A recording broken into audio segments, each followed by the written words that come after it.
Mi nombre es Carmen Omonte, soy arquitecta de formación, también de formación artista, y podría decir que soy una persona muy interesada en cómo se construye el aprendizaje. Felizmente, creo que no tenía referencias.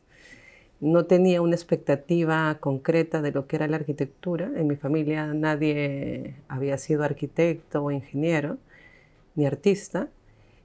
Lo que creo que fue liberador porque me permitió a mí ir construyendo la idea de lo que podría ser la arquitectura. Eh, Cuando ingresé a la universidad, que ingresé por sugerencia de una amiga, que me dijo, mira Carmen, yo veo que tú eres muy artística, que siempre estás haciendo cosas manuales, ¿no? Y yo voy a postular a Ricardo Palma a medicina y te sugiero que tú postules a arquitectura. Así como quien sale a comprar algo o va de fin de semana a algún lugar, me invitó a ir a dar el examen de admisión. Yo me estaba preparando en realidad para literatura en Católica, que tampoco estaba tan segura, pero estaba en esa duda. Entre arquitectura y en realidad derecho internacional, que eran dos cosas que me fascinaban, uno por el tema de la imaginación y las narraciones y el otro por las posibilidades de poder encontrar diferentes contextos para conocer. Y bueno, postulo arquitectura, ingreso y alguien me dice, si has ingresado a arquitectura, de todas maneras te debes inscribir en el taller del arquitecto Baraco. Este era un amigo de amigos de mis padres que estudiaba en la uni y sabía quién era el arquitecto Baraco. Y felizmente, ¿no? Bueno, cuando me toca inscribir, me inscribo y me doy con la linda sorpresa también de que cuando yo ingresé era la primera vez que el arquitecto y todo el equipo enseñaba a los cachimbos, porque él siempre había enseñado de 3 para arriba. Entonces, gracias a eso, yo entré a ese taller y él proponía un taller que proponía trabajar uno en uno, cosa que a mí me fascinó porque no tenía que directamente enfrentarme a eso de ir hacia el plano, hacia las medidas necesariamente, sino a entrar a una idea de proyecto que era más desde el hacer. Y eso me fascinó. O sea, me puso en dificultad, me puso a prueba, había que usar mucho las manos, el cuerpo, el dibujo, y eso me ayudó mucho a querer quedarme, ¿no? Y es curioso porque hoy en día también enseño algo que se parece mucho a eso, y en realidad he tenido oportunidad también como profesora de arquitectura de estar siempre en situaciones así, ¿no? Quizás porque he sido alumna, entiendo lo importante que es eso. Hay gente que se identifica con el río, la gente que vive en Amazonas o quizás tiene familia en Amazonas. Yo me identifico con las montañas. Las montañas siempre me han acompañado. He vivido muchos años de mi vida en San Martín de Porres, en una urbanización llamada San Germán. Como estudiante de arquitectura me enviaron al tercer piso para no molestar. Y desde ahí tenía toda una terraza gigante desde la que veía el Cerro La Milla, que es un cerro, ¿no? Que después ya me enteré que detrás hay todo un asentamiento prehispánico, ¿no? De una cultura importante. Pero cuando era pequeña, o no tan pequeña, imaginaba por las formaciones de las piedras, por las texturas de la montaña, que ahí hubo vida. Ese era como mi imaginario, ¿no?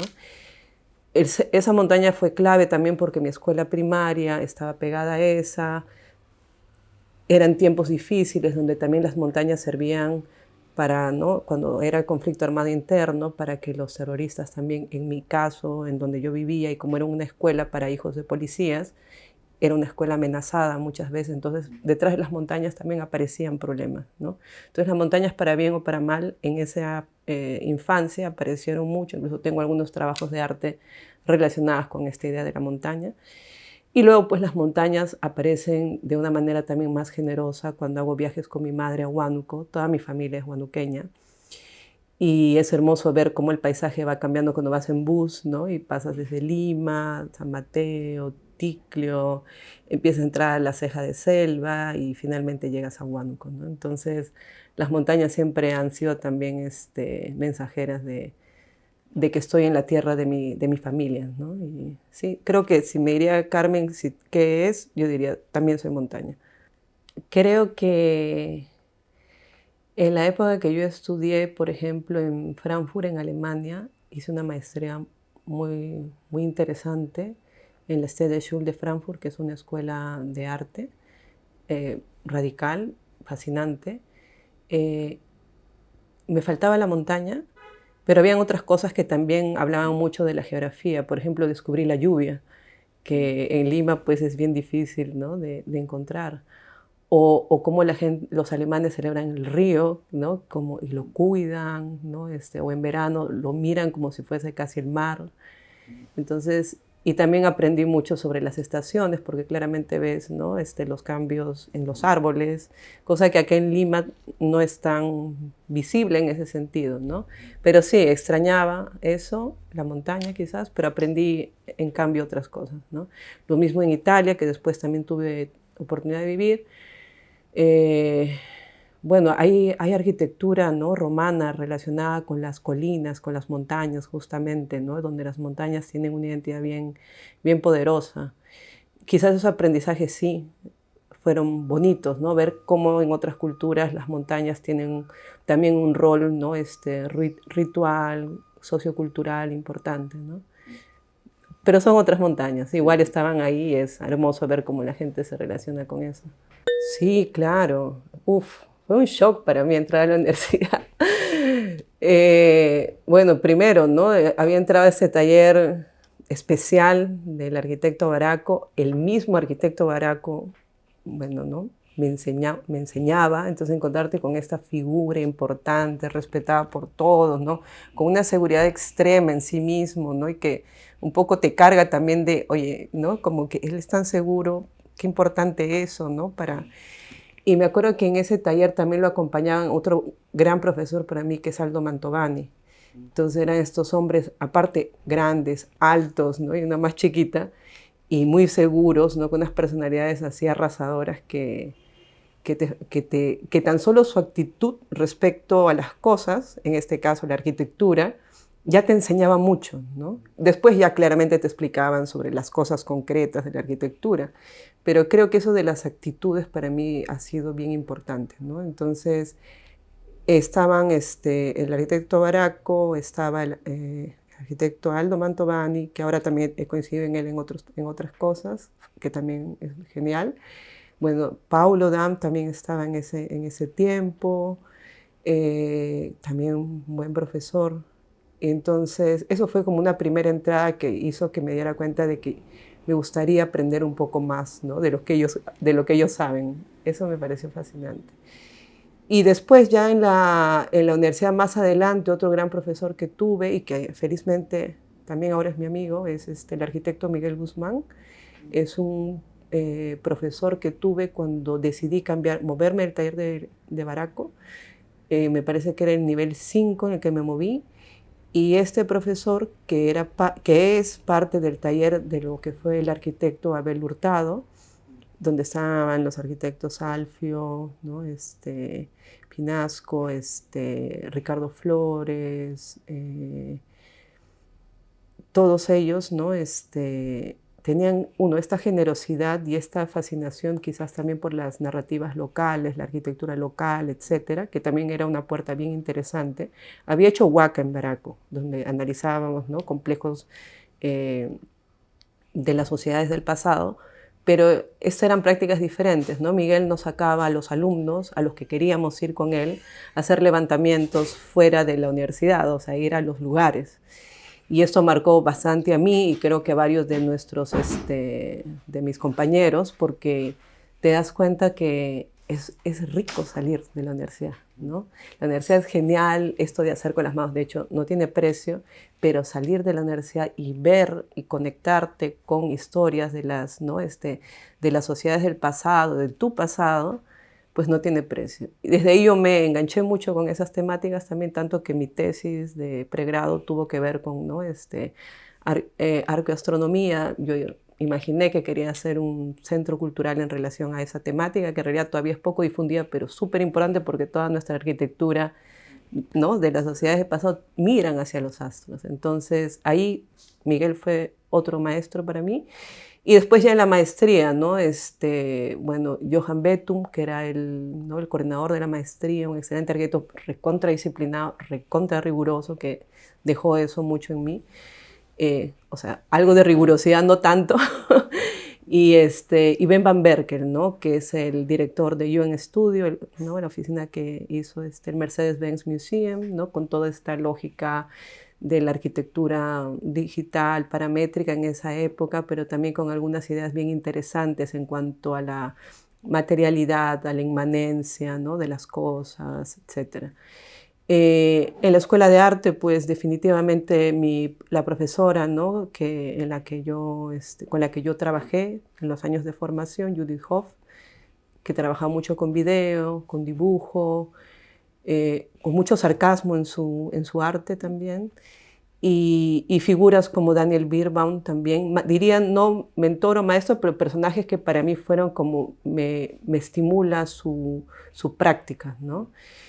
Y en ese periodo también la práctica de alguien que yo encuentro todavía fascinante y que sigue revelando muchas cosas, que es Tomás Saraceno. Tuve una época de trabajar para él, ¿no? En realidad varios alumnos del STEDEL trabajábamos para él. Es fascinante su trabajo, ¿no? Porque me conectaba mucho con la práctica de la escuela de Baraco, ¿no? Porque es el hacer, el observar, el hacer como un laboratorio, ¿no? Las observaciones, cómo luego esto te llevan a cosas que se materializan, el no tener miedo de imaginar que puede existir, ¿no? Investigaciones sobre telas de araña, ¿no? O muy fascinado también con Fray Otto, él, ¿no? Con la geometría, pero también luego lo llevó más a un sentido un poco filosófico, físico, ¿no? Me parece que en su último libro incluso Tim Ingold ha escrito sobre su trabajo, ¿no? Ahora está con toda una crítica del antropoceno. Entonces, la figura de Tomás también, este personaje muy ecléctico, multidisciplinar, creo que es una de las, ¿no? También una de las figuras que me ha movilizado mucho en la última época. Bueno, en la actualidad existe el joven Instituto de Etnoarquitectura. Es joven, pero en realidad las prácticas que vienen realizando los diferentes fundadores del instituto ya es una práctica que tiene muchos años, ¿no? El Instituto de Etnoarquitectura ha tenido como proyectos iniciales hacer investigaciones en Ungará, en Canchari, ¿no? Eh, pero tiene todavía como meta, ¿no? Seguir difundiendo la arquitectura, ¿no? Prehispánico, precolonial, como lo queramos llamar, como parte fundamental de nuestras prácticas espaciales, ¿no? Como arquitectos y como sociedad, sin reconocer cuáles son estas prácticas o estas espacialidades, es difícil poder tomar una posición y poder mirar, ¿no? O poder entender luego otras prácticas más occidentales o más latinoamericanas, como ahora estamos pensando, digamos, permite completar, ¿no? O completar un poco más la historia de quiénes somos. Entonces, el rol de un instituto de este tipo es fundamental porque no ha existido uno así, ¿no? Mirar la arquitectura también como hecho cultural, social, etcétera, ¿no? Y ese instituto es liderado por el arquitecto Miguel Guzmán, hasta hace poco por el arquitecto Alfio Pinasco, ¿no? Y el arquitecto Jesús Peña.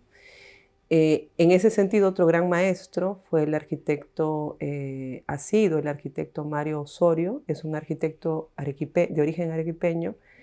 Actualmente ya no está con nosotros, pero es un arquitecto cuyo trabajo es poco conocido. Tiene más de 20 publicaciones sobre justamente los saberes de las sociedades ancestrales andinas. Y lo interesante de Mario Osorio es que hace investigaciones que conectan diferentes disciplinas. O sea, por un lado tienes la arquitectura, porque es un arquitecto formado en la Ricardo Palma, pero siempre lo está conectando con la música, con la matemática, con la ingeniería, con la filosofía, con la historia. Lo que hace, al menos a mí, me hace pensar en cómo eran nuestros arquitectos antes, ¿no? Los arquitectos, yo imagino que los arquitectos del pasado, nuestros abuelos arquitectos, eran arquitectos que no sabían solo de una cosa, sino de varias cosas, las manejaban, las conocían y luego desde esa integración de diferentes conocimientos proyectaban en el espacio, ¿no? Lo que conocemos ahora como arquitectura. Mario Osorio me hace recordar que somos eso también, y por eso me interesa tanto su trabajo. Actualmente existe felizmente un grupo, no de arquitectos, sino de personas de diferentes disciplinas que estudian su trabajo, que es el grupo de estudios del oráculo de Chaupin, se llama así, Chaupin por Chavín, Chavín de Huántar, ya que él dedicó muchos años de su investigación a toda esa zona, ¿no? A toda la cultura de Chavín, que le llama Chaupin, que tiene que ver con el centro de su centro, ¿no? Por la ubicación geográfica y por otras lógicas. Entonces, ese es otro arquitecto no menos relevante que yo considero y podría denominar un maestro, ¿no? No tuve oportunidad de conocerlo, pero su obra me ha enseñado muchísimo, ¿no? Sí, claro, hay todo un choque fuerte sobre la presencia de arquitectas en la academia, la presencia de arquitectas en oficinas, la presencia de arquitectas, digamos, con un posicionamiento propio, ¿no? También, porque, claro, eres docente, pero el docente tiene también una intención, tiene una práctica, una intención respecto a los alumnos. Y yo imagino que el hecho de que no hayan tantas profesoras tiene que ver con que es un proceso que se está dando más por generaciones, ¿no? Quizás las profesoras de mi generación, estamos hablando de profesoras de 40 años, un poquito más, todavía están lidiando con otras cosas, ¿no? La vida. Muchas son madres o hijas que deben cuidar ¿no? a sus familiares, porque esa es la coyuntura, ¿no? En el pasado muchas mujeres se dedicaban a eso, ¿no? Lo que no quiere decir que yo diga que deba ser así, al contrario. Creo que poco a poco las mujeres estamos aprendiendo a hacer dialogar nuestras vidas de una manera más orgánica, ¿no? Y defender también más nuestro lugar en nuestras carreras. Antes quizás era como iba sacrificando y dejando, ¿no? Por diferentes motivos. Ahora, sí es importante desde las autoridades académicas que se den espacio a las arquitectas, ¿no? Que se les dé espacio, no solo por el hecho de ser mujeres, ¿no? Sino porque, como cualquier profesional, hay investigaciones y proyectos de arquitectas que son fascinantes, solo que desconocidos, ¿no? Entonces, sí creo que es importante ahí que cada vez haya más espacio y que quizás ya con las próximas generaciones también, ¿no? De profesoras, se recupere eso, ¿no? Si es necesario. Tengo un aula en este momento son 29 alumnos en Introducción a la Arquitectura, que es un curso que enseño en Católica, y 27 son alumnas y 2 son alumnos. Entonces, sí, me pregunto o sea, sí me cuestiono estas cosas mucho, ¿no? Algo que me pasa y que al inicio era bien difícil como de lidiar con eso era que, claro, antes, o quizás solo yo me tenía esta idea y eso era mi freno, era pensar que si yo era arquitecta debía quedarme en el ámbito, o afirmarme mucho en el ámbito de la arquitectura, hacer prácticas relacionadas estrictamente con lo que se entiende que es la arquitectura, ¿no? Como trabajo de la oficina, el trabajo más técnico, ser muy buena técnicamente, ser muy buena en mis discursos arquitectónicos, ser muy buena en todo eso que es pues, el mundo de la arquitectura. Tengo un montón de libros que sustentan que pues, he revisado mucha arquitectura aquí, ¿no? Pero para bien o para mal tuve un momento de crisis después de hacer esta maestría en diseño arquitectónico avanzado, así se llamaba mi maestría, una maestría muy, muy bonita, pero que en ese momento no coincidía con mi momento personal.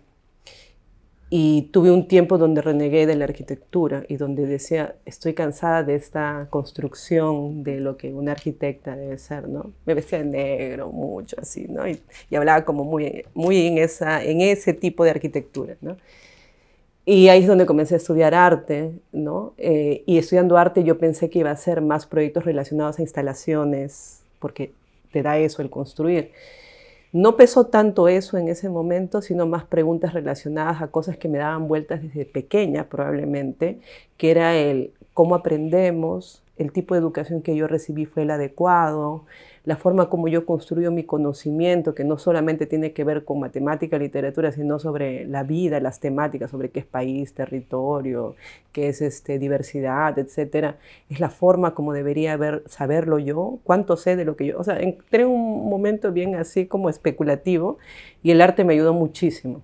Se me abrieron muchas preguntas fundamentales y desde ahí entendí que en realidad lo que a mí me interesa es más que solamente desde la disciplina, poder ir más desde el tema. Claramente me siento muy cómoda y felizmente desde la arquitectura me he podido, ¿no?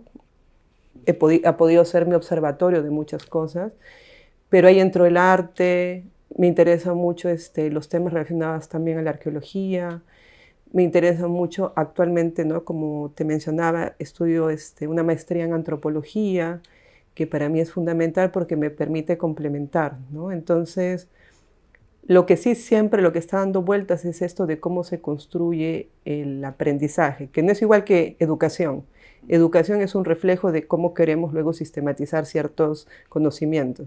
El aprendizaje en sí, ¿no? Que finalmente es la raíz de todas nuestras sociedades, ¿no? Alguien lo puede llamar de otra manera, pero finalmente es cómo nos conectamos con las cosas que están pasando, cómo las agarramos, cómo las prendemos, qué preguntas suscita eso, ¿no? Yo me hago 1000 preguntas siempre. Entonces, para mí eso es fundamental. Ahora soy mamá, tengo 3 hijos, ¿no? 3 niños, 2 niñas y un niño, y los 3 son bien diferentes y los 3 son irreverentes. Entonces, para mí es fascinante también proyectar esas preguntas en los que vienen, ¿no? Sea como mamá, como profesora, eso. Mi día a día es bien heterogéneo. A veces puede comenzar por bueno, encontrarme con mis hijos, ¿no? Hacer lo que me toca hacer como mamá. Luego me gusta mucho tomarme el tiempo, vivo en un lugar donde tengo vista al mar, acceso al mar, entonces me gusta mucho caminar, salir, ¿no? Tomarme mi tiempo como para ordenarme con mis ideas o hacer movimiento también, que es tan importante. Si tengo clases, ¿no? Salgo a mis clases, ¿no? Que paso mucho tiempo también como preparando la clase, haciendo la clase. Luego estudio, ¿no? Me gusta estudiar. Entonces el tiempito que tengo también me dedico a estudiar. A veces hay proyectos también, ¿no? Entonces según se va dando el día, ¿no? Hay momentos donde estoy haciendo la parte más de profesora, otros momentos donde hay la parte más de estudio y la otra parte que es más puntual, que es la parte de oficina. No tengo horario de oficina así de 8 a 6, sino que es algo más disperso y felizmente es algo que actualmente, debo decir, no está ocupando tanto tiempo de mi día, porque estoy dedicada como a hacer la otra parte de la oficina, porque al final igual regreso a la oficina, que es la parte de como de estudiar ciertos temas, ¿no? Que luego también felizmente se proyectan en lo que hacemos acá, ¿no? Sí, trato los fines de semana, ¿no? De visitar algún lugar que, por ejemplo, no conozco, llevar a mis hijos. Voy a muchas charlas, por ejemplo. Me fascinan las charlas, me fascinan cuando hay temáticas, a veces son de arquitectura, a veces no. Me lanzo y voy. Me interesa mucho, ¿no? Aprender ahí, por ahí también. Mi oficina se llama Día a Día Arquitectura. Es una oficina que hemos fundado junto a mi socio Michele Albanelli. Él es un arquitecto italiano. Nos conocimos en Frankfurt hace muchísimos años, estudiando justamente esta maestría que menciono. Se llama Día a Día, creo que es importante decirlo, porque, claro, veníamos justo de una maestría donde todo es como súper, big, hiper, ¿no? Como large. Y nos parecía importante celebrar todo lo complementario a eso, que era lo que se entiende por pequeño, eh, eh, lo cotidiano, ¿no? El día a día, porque finalmente entendíamos por las cosas que hacíamos que queríamos que nuestra arquitectura pues sea algo que se observe y se compruebe con el uso, en el día a día, que pueda ser ¿no? persistente, durable, que pueda ir también con el tiempo, ¿no? Pero no con el tiempo, sino con el ambiente, ¿no? Con el día, con la noche. Muchas veces se piensa la arquitectura solo en función al día, porque en el render aparece de día, pero la arquitectura también se hace presente y en varias sociedades también se hace presente de noche, ¿no? Entonces nos parecía interesante pensar una oficina que piense en los ciclos también que tiene la arquitectura y la gente que vive, que habita estas arquitecturas, ¿no? Es una oficina que, no sé si es casualidad o no, ha hecho mucha práctica de proyectos relacionados a la educación, a la infancia, quizás por la fascinación que tenemos en relación, ahora sí, a la educación, a la pedagogía, quizás por el hecho de que hemos tenido infancias especiales, cada uno ha tenido una infancia especial, pero nos alegró mucho nuestra infancia, hemos tenido infancias bonitas y convivimos con infancias por nuestros 3 niños. Celebramos mucho la infancia, creemos mucho en la infancia, bastante. Nos gusta que los niños tengan agencia. Creemos profundamente que los niños no van a ser ese alguien cuando sean grandes, los niños ya son. Y confiamos mucho en eso, ¿no? Entonces, nuestra arquitectura, en el caso educativo o de espacios públicos, busca mucho creer en la gente y que cada uno tiene esas capacidades, ¿no? Entonces se ha dado más el caso de las escuelas, que son desde escuelas como la conocemos, hasta piezas que pueden ser chiquitas y se transforman en un aula, algunas veces son más conceptuales. Hemos hecho algún taller también, ¿no? O atelier, como se le conoce, para probar algunas cosas. Hemos hecho intervenciones urbanas, medio artísticas, medio arquitectónicas. Hemos participado de un concurso maravilloso, ¿no? Por el que apostamos muchos arquitectos amigos, que son las escuelas Bicentenario para el Perú, en nuestro caso para la región Sierra, con todo el corazón y toda la ilusión de que se pensara el Perú desde su diversidad y sus regiones, ¿no? Y desde ahí cómo podríamos pensar también las epistemologías, las formas, las prácticas de las diferentes sociedades de nuestro país. Bueno, ahora el proyecto está tomando, ¿no?, su dirección, pero en su momento fue un proyecto que nos llenó de mucha esperanza, ¿no? Y creemos que por ahí también debería ir el camino de la arquitectura, ¿no? De seguir hablando de la diversidad, del clima, de la gente, etcétera, que claramente nutriría muchísimo, ¿no? A nuestro país. Entonces estamos en eso, ¿no? Proyectos culturales, ¿no? Sí, en eso estamos. Y una oficina, claro, que no es, que combina mucho su práctica docente, ¿no? O sea, las investigaciones, los estudios, ambos nos gusta estudiar y también enseñar en la universidad. Y eso lo traemos a la oficina y la oficina lleva cosas a la universidad, ¿no? Y así, ¿no? Es una cosa muy cíclica, no la entendemos como un hecho aislado, sino como algo que es más una práctica, ¿no? Como en ese sentido más un estudio, una oficina en realidad, ¿no? Más como un atelier, estudio, algo ahí, ¿no? Nosotros tenemos una agenda paralela que todavía estamos deseando mucho que siga sucediendo, ¿no? Varios de los proyectos que hemos realizado se han realizado en Lima. Claro, las escuelas bicentenarias estaban pensadas para la sierra, pero por ejemplo, en el 2020 tuvimos oportunidad de, a través de Pratec, yo había realizado un estudio de diplomado en UNTELS, en una universidad en Villa El Salvador, un proyecto muy bonito, comunitario, que tenía, ¿no?, toda esta visión de pensar la biodiversidad en las ciudades, ¿no?, con diferentes personas alrededor de estos temas, como Grimaldo Rengifo, Jorge Chisawa, Arenas y Esteras, que son como bien activos en esto. Y a través de ellos pude conocer a la Asociación Bartolomé de Aripaya en Quispillac, Ayacucho. Ellos hacen estas prácticas que se conocen como la crianza del agua. Y para ellos hicimos un pequeño proyecto, pero quedó la fascinación por la mirada que tienen sobre el territorio y sobre el agua, ¿no? Y sobre la convivialidad. Justamente ahora esa temática del agua y el cambio climático va a formar parte de mi tesis, ¿no?, que justo me toca iniciar ahora en la tesis de antropología. Y nos gustaría que funcione más también por ahí, ¿no? Que podamos tener más relaciones con los Andes, más proyectos, más intercambio, dicho sea de paso, ¿no? Que siempre enseña un montón. Hemos hecho proyectos que se han quedado en proyectos, por ejemplo en Huamanga, ¿no? Para espacio público. Eh, la pandemia frenó muchas cosas, ¿no? También teníamos un proyecto muy bonito en el Parque de las Aguas a propósito del agua, pero era para primera infancia, ¿no? Sobre cómo pensar el agua para los niños chiquitos. En un lugar donde el agua se derrocha tanto, cómo pensar el agua, pero como algo que los niños puedan darse cuenta de que no es infinita. Eh, Esas curiosidades con la infancia también han llevado, ¿no? A otras formaciones, como una formación que acabo de hacer recientemente, que es con Flaxo, un diplomado en infancia, educación y pedagogía. ¿Por qué? Porque soy arquitecta, somos arquitectos haciendo proyectos, muchos relacionados a la infancia, pero no había tenido oportunidad de estudiar en un lugar ya más como, ¿no? ¿Qué es la infancia? Entonces dije, claro, es importante, ¿no? Entonces eso también se ha sumado, digamos, a la caja de herramientas de día a día, ¿no? Y así a veces van sucediendo diferentes preguntas que nos abrimos y felizmente, ¿no?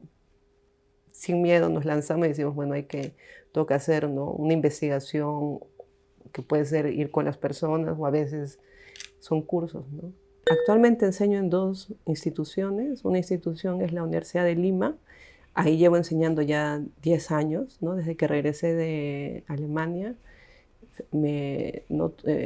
Madeleine García, socia y compañera del arquitecto Baraco, me invitó a participar de este proyecto nuevo, que era la Escuela de Arquitectura de la Universidad de Lima, ahora ya facultad.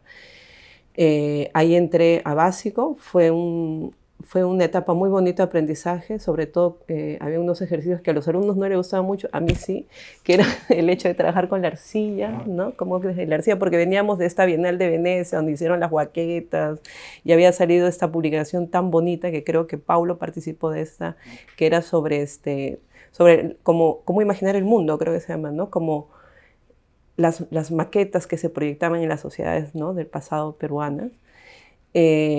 Me fascinaba porque con un solo y ligero trazo podías ver cómo entraba la luz, temas de proporción, no sé, de sombra, luz, ritmo, escala. Yo estaba fascinada. Ahí cumplí un ciclo muy bonito, ¿no? En básicos. Y luego también enseñé y actualmente ya me quedé en ese taller, que es el taller que inicialmente formaron los arquitectos de 511, ¿no? Que era más basado en una temática sobre Lima y cómo a partir de esa temática luego se iban desmenuzando ciertas visiones y luego concretamente una tipología, ¿no? Actualmente ya no están ellos, pero enseño en un taller 5, donde vemos temas relacionados a espacio público, equipamiento público, y de mi lado tratando de transmitir temas relacionados a infancia, ¿no? A veces cómo podemos convivir, ¿no? Temas de convivialidad, que es uno de los temas creo que son importantes para esta ciudad, ¿no? Ahí a veces se cruza el agua dentro de esta convivialidad con la naturaleza. Y la otra institución donde enseño es la Universidad Católica, aquí en Lima. Ahí este es mi tercer año. Contenta, ¿no? Participo de un taller, que es un taller 3, que se llama Procesos Materiales, que es bien rico porque, uno, hacemos cosas uno en uno, no hacemos las cosas a escala, entonces eso como te libera y a los alumnos también como, ¿no? Tienen un espacio que comienza así de pequeñito y con experimentaciones con las manos y donde prueban diferentes materialidades, que se busca que sean materiales que sean reutilizadas, que también hay una visión de sostenibilidad y circularidad, pero que luego va creciendo y luego también se va convirtiendo en un trabajo colectivo, donde no solo es la arquitectura como el hecho técnico, donde sí tienen que aprender a dibujar y todo lo demás, sino también a dialogar, a compartir, a ponerse a prueba, a equivocarse un montón, ¿no? Y ahí somos varios docentes enseñando juntos, cada uno con su experiencia, y terminamos haciendo un proyecto más grande, ¿no? Que ahora se va a mover un poco, pero es un proyecto que busca que tú entres a la arquitectura, ¿no? Que creo que es una de las cosas que, por ejemplo, me parece un regalo, ¿no? Que los alumnos vean que algo que inició pequeño, como un pequeño ADN, ¿no? Se pueda convertir en algo donde ellos finalmente puedan probar la arquitectura como este hecho que es exterior-interior, ¿no? O que tiene que ver también con el clima, temperatura, que hay materiales que se van a romper, que hay materiales que se van a deteriorar, que hay materiales que quizás con el viento funcionan de cierta manera, ¿no? Es un taller bien rico. El pasado he enseñado en UCAL, ¿no? En taller 3 también bastante interesante, un proyecto comunitario con la comunidad de Nuevo Amanecer, que es una comunidad cuyos terrenos fueron dados a familiares de víctimas durante el conflicto armado interno. Es un proyecto muy bonito de UCAL que hasta ahora se mantiene vigente. En su momento estaba el arquitecto Rudy Guise, quien se acaba de retirar, ¿no? de liderazgo de la Escuela de Arquitectura. Estaba Sergio Guzmán, Mar Samaniego, Hanna Klug, en una primera versión, donde se buscaba que los alumnos construyan con los vecinos, o sea, construyan, ¿no? Que pongan el hombro y que juntos lo hagan, ¿no? Que simbólicamente significa mucho desde la enseñanza de arquitectura. Y bueno, también en UPC, ¿no? En la carrera de diseño, también en la carrera de arquitectura algunos años, pero actualmente en la Universidad de Lima y en la Universidad Católica. Creo que es un proyecto en curso, pero algo que ha sido difícil de aprender es como